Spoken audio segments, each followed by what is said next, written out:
పూరా లోకల్. నమస్తే, welcome to పూరా లోకల్.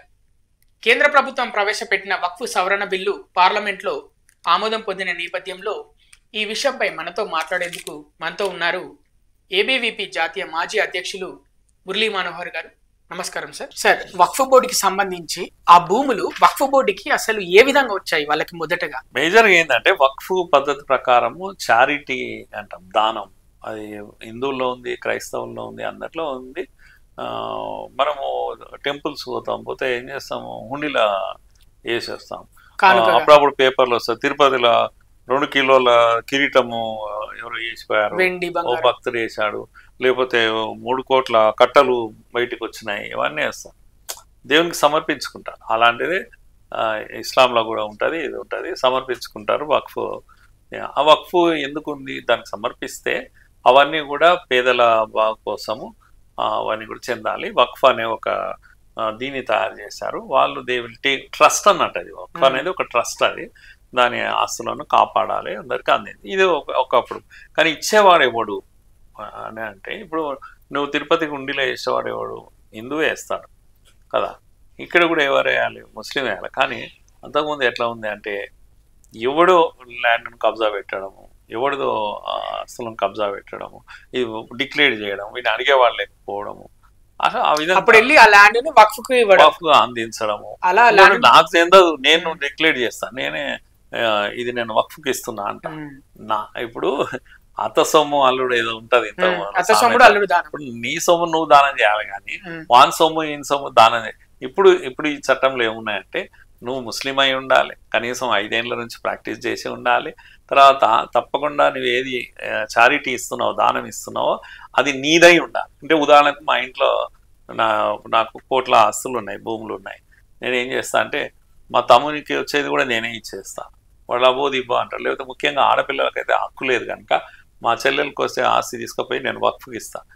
ఆమె అబోది ఇవ్వ అంటారు, పాపం ఏం చేయలేదు. ఇప్పుడు అట్లా కుదరదు అన్నట్టు. నా పేరు మీద ఉండి నాది నేను దానం చేయాలని, మంది దానం చేయాలి.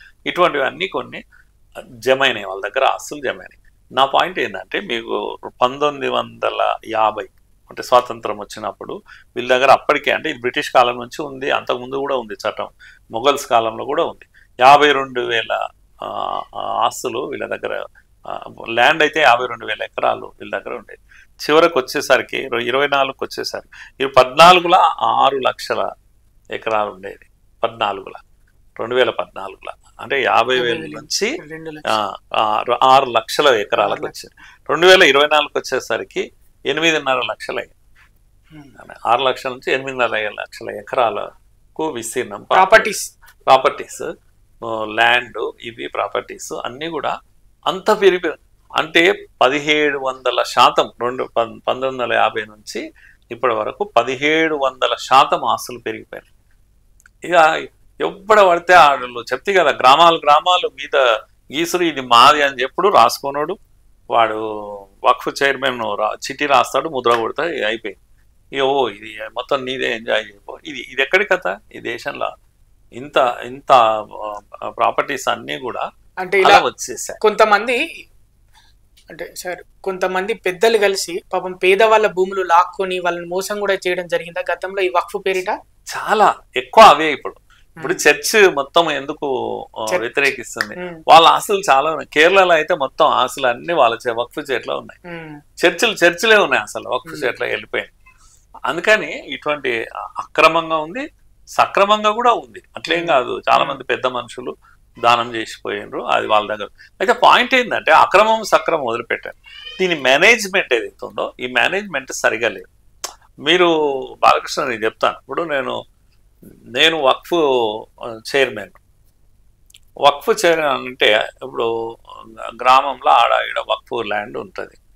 నువ్వేం చేస్తావంటే, నా దగ్గరకు వచ్చి మెల్లగా, అన్న ఇది సగం నాది ఉంది, సగం వక్ఫ్ది ఉంది, 2 కలిపి కట్టుకుంటాను, నేను బిల్డింగ్ కట్టుకుంటాను, నాతో మాట్లాడుకుంటావు, నేను నీతో ఎంత లోపాయికారిగా పైసలు తీసుకుంటా, వక్ఫ్ ల్యాండ్ నువ్వు తీసేసుకుంటావు, తీసుకుంటావు, నీకు నాకు మధ్యలో సంబంధాలు. ఇట్లా నేను వక్ఫ్ ఆస్తులను మిస్యూజ్ చేస్తున్నాను. అసలు దానికి లెక్క లేదు, పత్రం లేదు, పేపర్ లేదు, ఏం లేదు. దానివల్ల అక్రమార్కులు అందరూ కలిసి వక్ఫ్ అధికారులతోటి ఎంజాయ్ చేస్తున్నారు. చాలా హోటల్స్ ఉన్నాయి, చాలా ఇవి ఉన్నాయి, రెంట్స్ వస్తాయి, ఇవన్నీ వాడు వీడు కలుపుకొని తింటారు, పేదోడికి అందించడం లేదు. నా పాయింట్ అది అన్నట్టు. నువ్వు అంటే దీంట్లో ఖాళీ రెంట్స్ అంటే ఇప్పుడు రెంట్ 10 కోట్ల రెంట్ రావాల్సింది 10 లక్షలు అని చూపిస్తున్న పేపర్ మీద. కనుక మిగతాది ఏం చేస్తున్నా అంటే నేను మింగుతున్నా. నేను నా 10 మంది వక్ఫ్లో ఉండేవాళ్ళు వీళ్ళంతా ఎవరు పవర్ఫుల్ పీపుల్, ఓవైసీ మనుషులు, వీళ్ళు అందరు కలుస్తుంటారు, తింటుంటారు, వీళ్ళు పేదోడికే అందరు. కనుక ఇప్పుడు ట్రాన్స్పరెంట్గా వచ్చి పేపర్ మీదకి వచ్చి దీన్ని అడిగేటోడు ఒకడు ఉంటే, లెక్క చూపించేది ఉంటే, బ్యాంక్ ట్రాన్సాక్షన్స్ అంటున్నాడు, డిజిటలైజేషన్ జరుగుతుంది. ఇప్పుడు కుల్లా అవుతుంది కదా, బయటికి వస్తుంది కదా, వీళ్ళది ఏం వేషాలు నడవాలి. ఇంకా ఇంకోటి రెవెన్యూ పెరుగుతుంది. ఈ పెరిగిన రెవెన్యూ డిస్ట్రిబ్యూట్ అవుతుంది. సగం డిస్ట్రిబ్యూట్ అయినా పేదోనికి లాభం అవుతుంది. ఇప్పుడు హైదరాబాద్లో ఒక్క స్కూల్ కట్టలేదు బాలకృష్ణ, నేను చెప్తున్నా. ఇన్ని కోట్ల ఆశలు కదా, ఓఐసి హాస్పిటల్ కట్టుకున్నాడు, కానీ ఊర్లో పాత బస్తీల్లో ఒక్క స్కూల్ గవర్నమెంటే కట్టాలి, కానీ వీళ్ళు కట్టింది లేదు. నువ్వు పెట్టు 100 స్కూళ్ళు కట్టు, ముస్లిం పిల్లలు చదువుకొనియండి, ఏమవుతుంది? ఇంజనీరింగ్ కాలేజీలు పెట్టు, 20 ఇంజనీరింగ్ కాలేజీలు పెడితే పేదోడికి లాభం అవుతుంది. మెడికల్ కాలేజీలు పెట్టు.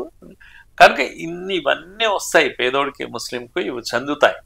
అదే జరగబోయేటువంటి మార్పు.